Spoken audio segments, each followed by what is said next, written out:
Okay, well, everyone, thank you so much for attending this day's virtual session. We have a very, very special guest, someone that I've been following on Twitter for a while, a great founder, an even better investor, and a great champion and advocate for founders just like you all. I'd like to introduce Mr. Daryl Frater. He's going to be talking to us about a unique opportunity, and I will turn it over to him. Please, Daryl, give us a little bit of background about yourself, and then we'll dive right into the presentation.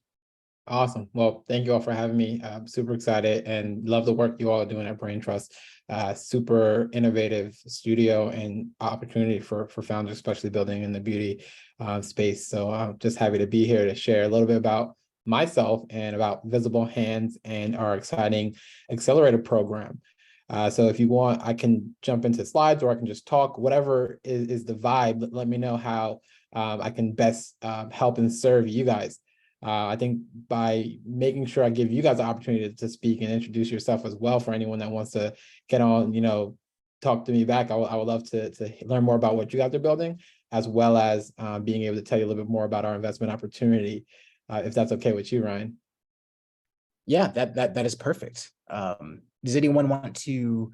Does anyone have any particular questions for Mr. Daryl Frater here? Just for context, again, he is a former founder and current founder, VC, and advocate and champion for entrepreneurs. He hosts a weekly Twitter Spaces where he brings together founders and investors to talk through business problems, talk through investment opportunities, and to help amplify the issues that founders are dealing with and the opportunities that VCs and different programs have to accelerate respective businesses. So he has a presentation to go through today. We're going to get into it, but it is pretty light. So if any of you all have any particular questions that are burning to talk to a VC in the space, feel free to throw it in the chat. Feel free to ask. And if not, we can jump right into the presentation. Does anyone want to ask Daryl anything or have any questions? Go ahead, Anne. So I haven't seen your presentation, but one of the challenges I think in terms of VC for founders in the beauty space is that there, I think, is a bias against CPG as a space. As you well know, we probably don't get the kind of multiples that most venture capitalists are looking for. Mm-hmm. And I find that there are a handful of investors in the VC space who are willing to go CPG, but they're actually a pretty specialized set of investors. So I wonder when you hear about, the different types of accelerators, the Techstars and, all of that other stuff that's out there, should we even bother? And if so, how should we present ourselves given the biases against CPG? Yeah, so light question. Great question. And also great just self-awareness of, what is out there, because everything you said is accurate. You do get lower multiples because it's not as scalable as SaaS per se. And in regards to the margins as well, those two things are what contributes to lower valuations as well as multiples you get in regards to like revenue. So it's just the industry. It makes sense. And also if you look at the comps in the market about successful CPG brands that have like done it and the risk profile, it's higher risk than the other industries that investors have as an opportunity to invest. So with that being said, there's still opportunities out there for you. It's really finding the right investors that are aligned. You mentioned Techstars. I'm close to the team at Techstars New York with their JP Morgan program. They actually are focused on beauty or have a bias towards beauty. It's not their program isn't called Techstars New York Beauty, but the MD, he has a preference towards beauty startups. So it's really getting, and you wouldn't see it anywhere on their website, but by knowing who the people are behind these different programs, you'll be able to find the right investors that understand the space, understand the opportunity in the space, and then have unique backgrounds that can add value to you being in this space with their contacts. So his name is Gary. I can't remember his last name, but Techstars New York, they're specifically their JP Morgan Chase program. That's a good one. Myself at Visible Hands, we are investing in 20 founders, 200K checks each. And we have done a few investments in the beauty space, all by women and founders of color. We focus solely on underrepresented founders. And our applications for our program are open right now. And you're able to apply to that. And we are really comfortable with making investments in beauty. One of the reasons why I'm here today, I want to find and talk to awesome founders like yourself that are building in spaces that other investors are afraid to touch. So yeah, they're out there. It's finding the right investors that are aligned and aren't going to waste your time because they don't understand the space. Really appreciate that, Daryl. Very quick follow-up before we jump into the presentation. You touched on something really interesting there. Regarding the New York Techstars program that you were referencing, is that the New Cities Fund, or is that something slightly different? I just found a quick article online, and I was wondering if it was the right. No. So JP Morgan has a partnership with Techstars. So they have a few programs that are specific for underrepresented founders. So Gary is the MD of one of their newest ones that's based in New York. And he has a personal thesis of backing beauty tech and many other industries that are prominently led by underrepresented founders. So yeah, reach out to Gary and tap in. I don't know their timeline. I couldn't tell you right now if applications are open or closed, but if you go to their website, you'll be able to know. But he's not the only one. He's just, I talk to Gary every once in a while. So he's top of mind in regards to VCs or accelerators that invest in beauty. But there are a lot out there. You just have to really find them, and Ryan, I don't know if you and your team could help find those resources to connect them with investors that have a bias towards beauty, and to be able to connect them or at least identify them for them, and then they could do the work to get in touch with them.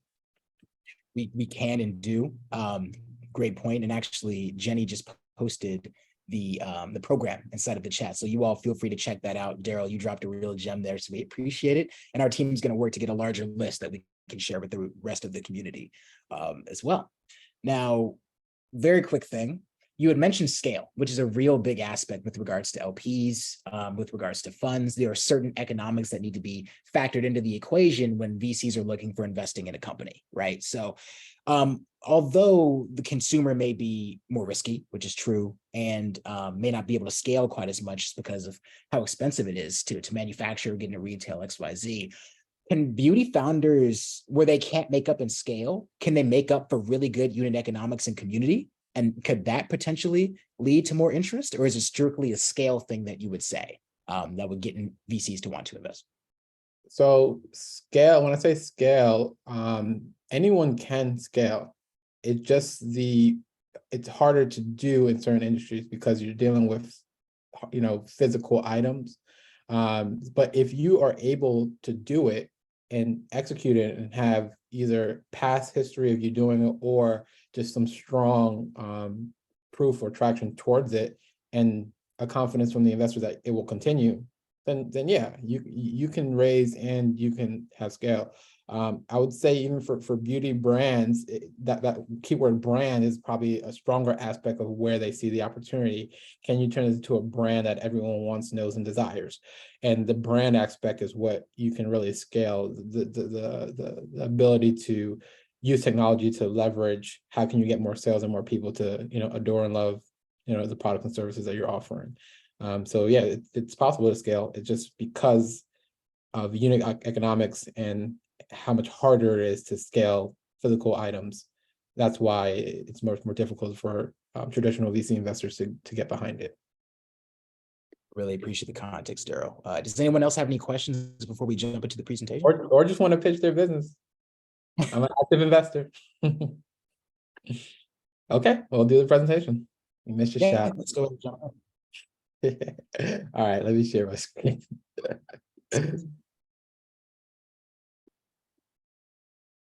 And I'm going to be very brief. This is literally just me going over our Visionaries Accelerator, the one that I'm talking about right now, which is a 200K opportunity. Daryl, I'm an investor on the team. I've been with Visible Hands for a little under 2 years. Prior to Visible Hands, I was a founder myself. I founded 2 companies, both consumer mobile apps that I built while I was doing my MBA, studying strategy, innovation, and leadership. And at Visible Hands, we're a pre-seed venture capital firm investing in diverse founders. So we focus specifically on women and founders of color. Right now, we're investing through our Visionaries Accelerator. We'll be investing 200K to 20 teams. Applications are open now and close on May 29th. It's a 10-week accelerator program. 1 week is in Tulsa, Oklahoma, in person. Here, that's where I live. I just moved to Tulsa about a month ago, and Ryan just came and visited. It was great seeing him in person. And then after the 1 week in Tulsa, it's all 9 weeks of virtual programming where we're focusing on getting you either customer ready or investor ready, or just going to market and really trying to help you move forward with your business. And I can talk about the details in the Q&A at the end. So briefly in this conversation or this presentation, we're going to talk about Visionaries. We're going to talk about the selection process, the program, some founder perspectives, and then open up for Q&A. And I'm going to fly through this, but please feel free to interrupt me anytime. Talking to you is much more important than me, talking about slides. So feel free to interrupt at any point. Great. Visible hands. So we are a venture capital firm that funds and empowers exceptional underrepresented founders launching high growth startups. Like I said, we specifically focus on this demographic. Less than 2% of capital goes to Black and Brown entrepreneurs. Less than 10% of capital goes to women entrepreneurs. And we are very focused on making that narrative change. And we are investing specifically in founders of color and women founders. And we are focusing on founders that are launching high growth startups and showcasing that founders from these backgrounds have the ability to launch high growth startups and to bring massive returns for investors. So we're super excited. We've been doing this for a little under 3 years. We started in 2020, and we're just dedicated to helping diverse founders. The Visionaries Accelerator, like I said, we'll be investing $200K to 20 teams. We're also going to provide really game-changing resources and a strong community that will support you every step of the way in building your company. I think the community aspect, being around 19 other founding teams or founders that are building tremendous businesses is an amazing experience, as well as the alumni that we've invested in prior. You really join a community of people that love and support you and want to see you win, as well as resources such as mentors, introductions to other opportunities, and just being a part of a network that really helps you in any aspect of your business, whether that be finding advisors, whether that be finding customers, investors, growing your team.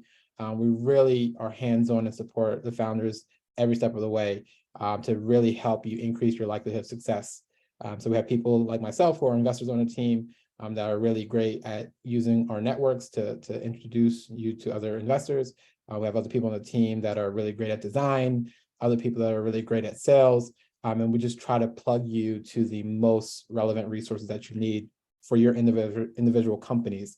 It's not like a one size fits all. It's really individualized to your personal needs for each company. I'm going to briefly go over our selection process.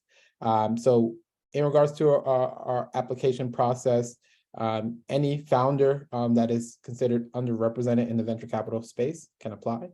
So it's broadly defined as women and founders of color. And we have a mindset that, we want to find founders that are very growth oriented and understand that they want to build a big business, and understand that being coached and supported is a really amazing thing to be able to leverage the resources that we're going to provide.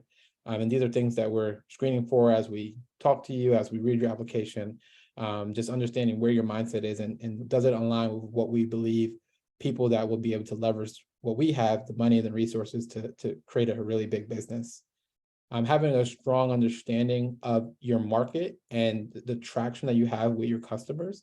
We really want founders that have done their homework, that understands what they're going after, understand how to serve their customers at a very high level, and have the traction that proves that they've done it. The traction is a strong validator that you are actually providing value to your users and customers.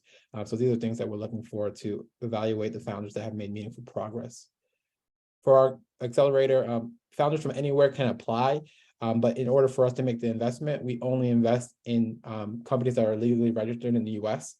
So we prefer Delaware C Corp, but if you're incorporated other ways, as long as it's a US entity, our firm can invest. And then lastly, you have to be willing to accept our terms. So we are an investment firm, a VC company. We are writing checks for equity. It's not a grant, it's not a donation. We are your partners, and we want to see a return on that investment. So we are giving the $200K at a 5% equity stake on a post-money safe.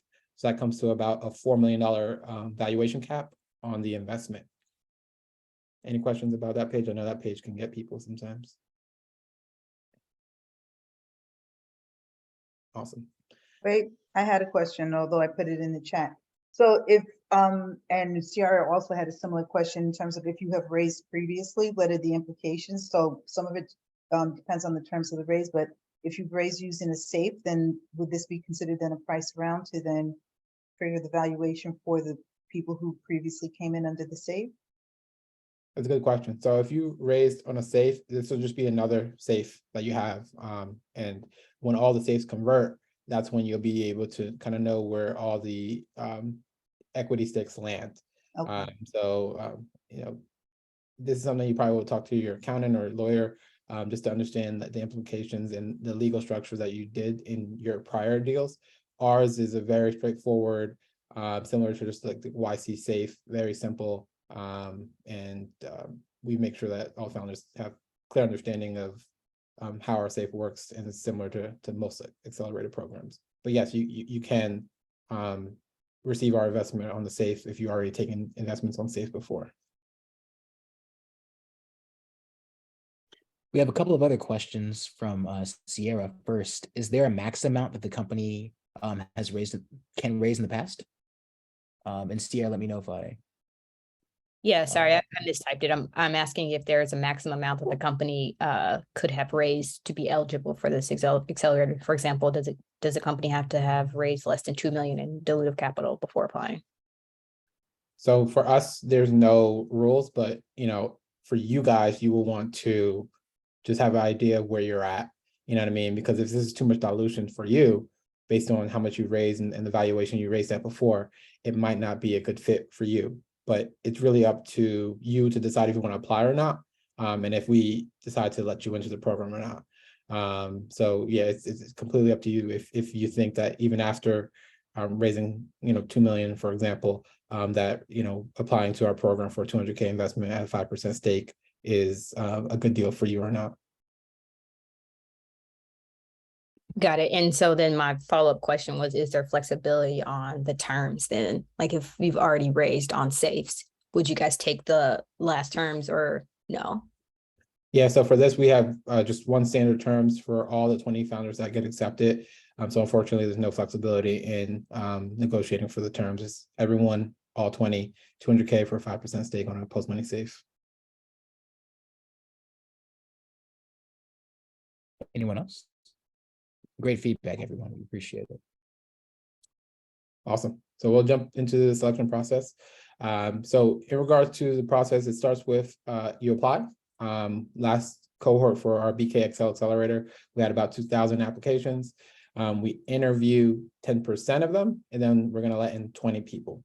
So this is a very competitive opportunity, but things like this, get to know you guys personally really helps get through that process. Here's the criteria, things that we're going to be looking for. Program fit. Does the founder have a clear sense of your goals for growth, and what will you gain from our accelerator? So just making sure that there's a proper fit for you, and we think that we can actually provide value to you, and that you can receive value from this program and all the other members of the cohort. Your founding team, making sure that you are the right person to be solving this problem, just showcasing that your interests, your passion, your experience, your education, just everything just kind of points to you being the right person to build this business and solve that problem. So founding team and the fit that you guys have as a team to give us a high confidence that your ability to execute is super important. Customer validation, just really having a strong understanding of your customer's pain point and being able to showcase that you have a solution that can actually solve their problem and help their lives. And that is part of the traction that I spoke about a little bit earlier. How do we know for a fact that customers really care, desire what you have built, and that you're actually solving a unique pain point for them? Go-to-market strategy really just showcases that you know how to get customers, and you know how to continue to get customers and get more customers. And it has become a repeatable process that you and your team does like clockwork. That go-to-market strategy is something that we see is very important, because it's one thing to have, hey, this month we did 50K revenue, next month we did 20, this month we did 0. And it's like, we want to see that consistency in your go-to-market strategy, that how to put $1 in and get $2 out, consistency and repeatably. Execution and scrappiness. We are giving 200K. This is not like $20 million. This is 200K. We want to see that you can make a small amount work and be, really resourceful with this investment. So execution and scrappiness, just your ability to execute with limited resources. With a lot of underrepresented founders, women, founders of color, we have a natural ability to be scrappy. So that's something that, we just, hope to see as we meet founders that are applying to our program. But it's something that we like to just let people know, like, hey, we want founders that don't need $2 million just to get started. We want founders that know how to take whatever they got and to go at it. And whether we invest or not, they will be out there grinding on their business. Those are the founders that we want to work with, not ones that need the capital just to, take this first step. Any questions here? I just want to jump in quickly, Daryl. I know all of these criteria are very, very important, and every applicant is different. Which of these do you find moves the needle the most in deciding whether or not a founder gets admitted? Because no one's going to be perfect in all of these, right? So what would you say is the most important, one or two? All of them are important. I would say customer validation, though. That's probably the strongest one. Appreciate it. All right. Second would be go-to-market strategy. Timeline. So like I said earlier, May 29th is the deadline. The applications are open right now. You can go to visiblehands.vc/accelerator and you can apply. After the applications close, we will be doing interviews right after. So early June and in July, we'll be interviewing, like I said, about 10% of the application pool. And after the interviews, our team will be deliberating and finalizing the 20 founders that we're going to make these investments into. That happens in August, and then the program starts in September.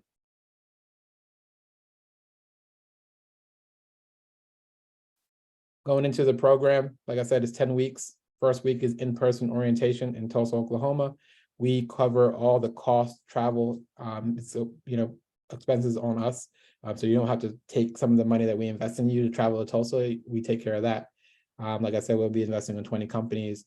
And then the program is very flexible. It's remote or virtual first. So after the 1 week in person, you can go back to your homes and everything is virtual for 9 weeks. And then there's a lot of support that we provide even after the program.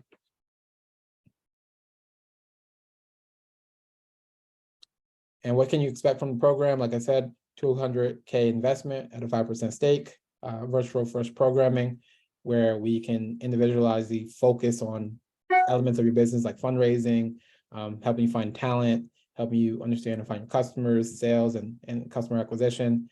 We really cater it to your specific needs. It's not just like a general, hey, here's how to build a company kind of program where, we're taking classes on, how to be an entrepreneur. It's trying to take you away from the classroom and focus on company building. That's our mindset. All expense paid in-person orientation in Tulsa, like I said earlier, partnership with Build in Tulsa and Atento Capital, which are an organization here in Tulsa that are really active in the startup ecosystem. Brand and design support from our partners at Useful School. So we have a third-party company that actually is going to have resources to help companies in our cohort with their branding and design for their product, their website, their pitch deck, anything to be helpful for you to stand out for your customers as well as other investors. Coaching and mentorship from our partners at Bolster. They have a strong network of amazing, many Fortune 500 C-suite executive.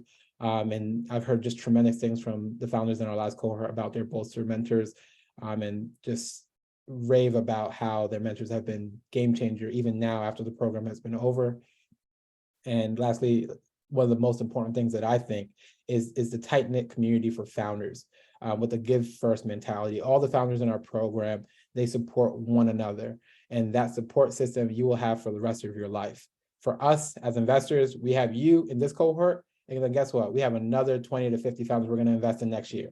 So like these things, move forward with us in terms of being involved and as you progress. But the founders that you go through this program with, an intimate 10 weeks with, you guys should be friends forever.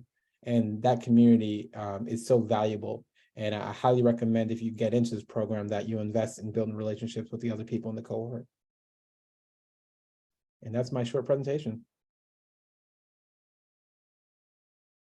Listen, everyone, if you have any questions, please feel free to ask Daryl. Again, I will emphasize this is an incredible program. I can speak personally, having met Daryl, seeing him in action online and at various different events. He's a real great guy. Visible Hands is a great organization. Please, please apply. Closed mouths don't get fed, and he's out here, you know, with bread on the table. So eat up. Go ahead and jump in.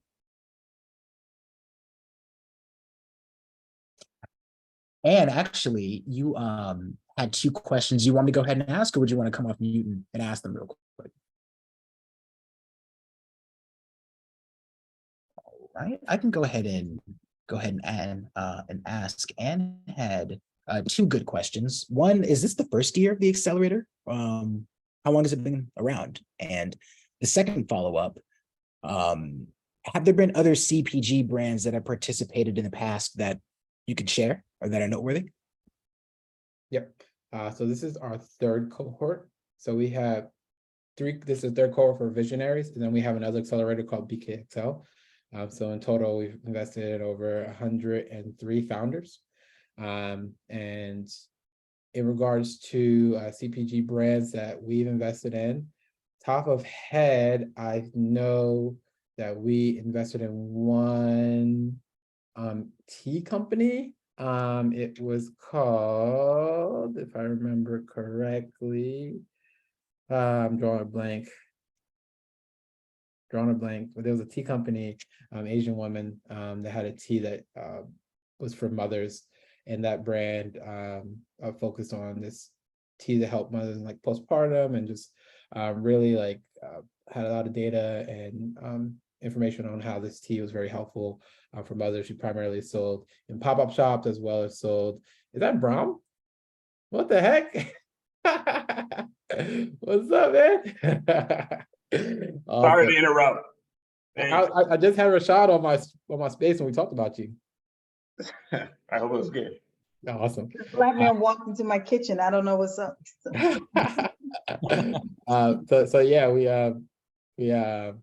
have invested in CPG, and then also in beauty, we have Swella, which is a braid bar. They are in Tulsa right now for another program that they're in, but they are a company that have a chain of hair salons that are just really high quality and focusing on the experience of the people that are attending, and also the braiders with their braid bar. So we have CPG, we also have beauty.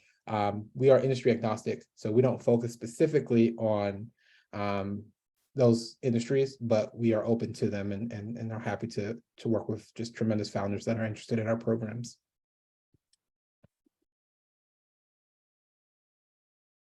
Any other questions for Daryl? The program, does anyone want to pitch the business? He is an investor, you know, he's open to everything.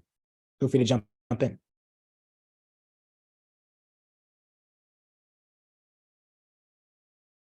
All right, I will ask just quickly to restate and for clarity. This is going to be recorded, so I want to make sure we're, you know, blasting out the right stuff. But there were a lot of key attributes that you all look at with regard to accepting applicants, right? And remind me again, they're all important, but if you really had to choose two, it would be go to market. Make sure you have that clearly understood, and product market fit. Was that the other one, or And it was customer validation and go to market. So like being able to understand the customer pain point, and then being able to go to market and acquire those customers and have a repeatable process to continue to acquire more customers. So I would say those are the two things, because if you have customers that are paying you and it's growing, it shows that you're providing value in the market. And no matter what anyone says to you, it's like people are buying it. There has to be a value exchange that's happening here. So those things are things that just make you stand out. And if you're not at that point yet, being able to articulate it very clearly can help us gain confidence that after the investment, you'll be able to get it. So it's not like, hey, you don't have it, it's impossible. But if you have given us just like a clear pathway to get there, that can also suffice if you don't have it. Really, really helpful, Daryl. Thank you so much for your time. Everyone, oops, sorry. Oh, I dropped the website to Visible Hands and the Accelerator, so you can learn more and apply there. Like I said, we have about 10 more days that the applications are open. Then we'll start interviews right after that. And then I also dropped my LinkedIn. If you want to connect with me there, you can do so. If you're also on Twitter, I'm super active on Twitter. I'll also drop that as well. But yeah, feel free to reach me anytime. Is there anything else, Ryan, that you need from me? Actually, there is one more question from Shamika. She was wondering if you're able to reapply if you're not chosen during the first round. Like, can folks just keep on, giving it a swing? Like, if you applied to a prior cohort? Yeah, if you applied to a prior cohort but didn't get in, could you Yeah. reapply? Highly recommend. If you applied to a prior cohort, like, you let us know, like you have, and where the progress is since your last application. We love to see people that have applied previously and still are interested in working with us. Highly recommend it. Amazing. Well, Daryl, thank you so much. Everyone, please be mindful to apply for this outstanding program. Shout out to Jasmine who shot me a DM. Appreciate you. Love people that are bold and like to reach out. Shoot me a message on Twitter or LinkedIn, and let's follow up. Sounds great, everyone. He's a reachable man. Please feel free to pitch him. Please feel free to apply. Applications close May 29th. Check out his Twitter Spaces. Really great content. Engage with him. This isn't the only opportunity you're going to have to connect with Daryl Fratter. And again, we thank you so much for your time. Looking forward to getting these applications in and growing these companies. Everyone have a great day and an amazing weekend. Thank you.